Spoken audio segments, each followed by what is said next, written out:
Hi hello welcome back to my channel Sri Vidya. ఈరోజు మన టిఫిన్లో ఎగ్ కర్రీ విత్ మసాలా. అంటే ఇప్పుడు చికెన్ తినే రోజు కరెక్ట్ కాదు అని చెప్తున్నారు కాబట్టి సో చికెన్ టైప్లో ఎలా ఎగ్ కర్రీ ప్రిపేర్ చేసుకోవాలి అనేది చూసేద్దాం. ఫస్ట్ థింగ్ ఇక్కడైతే నేను ఆల్రెడీ బాయిల్డ్ ఎగ్స్ తీసుకున్నాను అనమాట. దాంట్లో వైట్ని కట్ చేసేసుకున్నాను పీసెస్గా.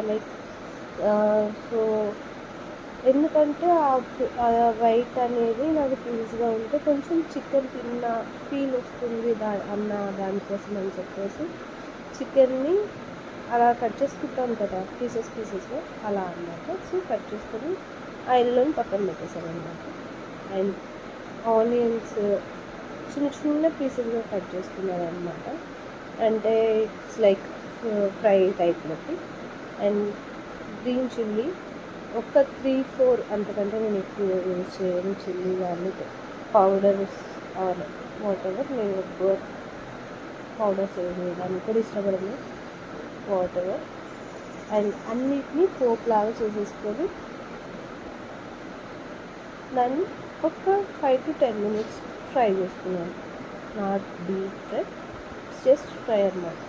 కొంచెం దానిలో అప్పుడే పట్టుకున్న అల్లం వెల్లుల్లి పేస్ట్. నవేడేస్ అల్లం వెల్లుల్లి పేస్ట్ అనేది దొరుకుతుంది కదా బయట అనేసి అక్కడి నుంచి మనం తెచ్చుకొని యూజ్ చేసుకుంటున్నాము. బట్ ఒకసారి ఇలా ట్రై చేయండి, ఇంట్లోనే పట్టుకున్న అల్లం వెల్లుల్లి టేస్ట్ డిఫరెంట్గా ఉంటుంది. దట్టు కొంచెం మనం ప్రిపేర్ చేసుకుంటే నీట్గా అండ్ ఫ్రెష్గా అప్పటికప్పుడు చేసుకుంటాం కాబట్టి ఇట్స్ నైస్. టేస్ట్ కూడా కొంచెం డిఫరెంట్గా ఉంటుంది అన్నమాట. బయట కొన్న పేస్ట్ కంటే ఇంట్లో ప్రిపేర్ చేసుకోవడానికి మోస్ట్లీ ఎక్కువ ఇష్టపడండి. నేనైతే అలాగే ఇష్టపడతాను అనమాట, టేస్ట్ డిఫరెంట్గా ఉంటుందని.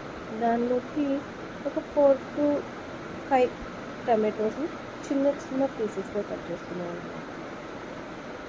లైక్ కొంచెం జ్యూసీగా వచ్చే దానికోసం మనం చిన్న పీసెస్గా కట్ చేసుకుంటే జ్యూసీలాగా వస్తుంది అన్నమాట కర్రీ. సో మనకి అన్నంలో కలుపుకోవడానికైనా కూడా చాలా బాగుంటుంది అన్నమాట. దానిలో కొంచెం turmeric powder, it's means like పసుపుని యాడ్ చేసుకున్నాను.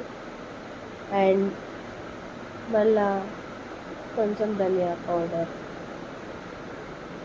అండ్ కొంచెం garam masala and rock salt use చేస్తాను నేను మోస్ట్లీ కర్రీలోకి. It's better to use. మనకి సాల్ట్ కంటే కూడా కల్లుప్పు చాలా మంచిది అనమాట, అయోడిన్కి కూడా. సో ఒకసారి ట్రై చేయండి, మీకు కూడా అర్థమవుతుంది సాల్ట్కి రాక్ సాల్ట్కి డిఫరెన్స్. ఇక్కడైతే చూసి టమాటో కర్రీ రెడీ అయిపోయింది. దానిలోకి ఆల్రెడీ మనం కట్ చేసి పెట్టుకున్న ఎగ్స్. ఇక్కడ మీరు చూసినట్టయితే నేను ఎల్లో అనేది నేను వేయట్లేదు కర్రీలోకి. ఆ జ్యూసీ టమాటో కర్రీలోకి ప్రిపేర్ చేసి పెట్టుకున్న మసాలా ఎగ్ కర్రీ కోసం టమాటోలోకి నేను ఎగ్ ఎల్లో వేయడం లేదు, దాన్ని పక్కన పెట్టాను అనమాట. ఇప్పుడు వేస్తే అది ఇంకా మెత్తగా అయిపోయి కరిగిపోయే ఛాన్స్ ఉంటుంది ఆ ఎల్లో మొత్తం. సో దాన్ని చిన్నప్పుడు మా ఇంట్లో మా మమ్మీ చందమామ అని చెప్పేసి మాకు కలిపి పెట్టేదన్నమాట, చాలా నచ్చేది. ఇప్పుడు హై ప్రోటీన్ అనేసి మా మమ్మీ వాళ్ళకి నేను ఇవ్వడం లేదన్నమాట, కొంచెం ఏజ్డ్ పర్సన్స్ కాబట్టి. సో పెద్దవాళ్ళకి మాత్రం ఎగ్ వైట్ అనేది చాలా ఇంపార్టెంట్ కాబట్టి దాని వరకు నేను వాళ్ళకి పెట్టడానికి ఇష్టపడుతున్నాను. వాళ్ళ వరకు అదే ఇస్తున్నాం. నేను మా ఇంట్లో మా చెల్లి కూడా మేము మాత్రం ఆ ఎల్లో తింటున్నాం అనమాట. సో ఆ ఎల్లోని టోటల్ ఎగ్ కర్రీ ఇలా వచ్చేసిన తర్వాత దానిలో కొంచెం చికెన్ స్పైసీ అనేది యాడ్ చేసుకున్నా పౌడర్.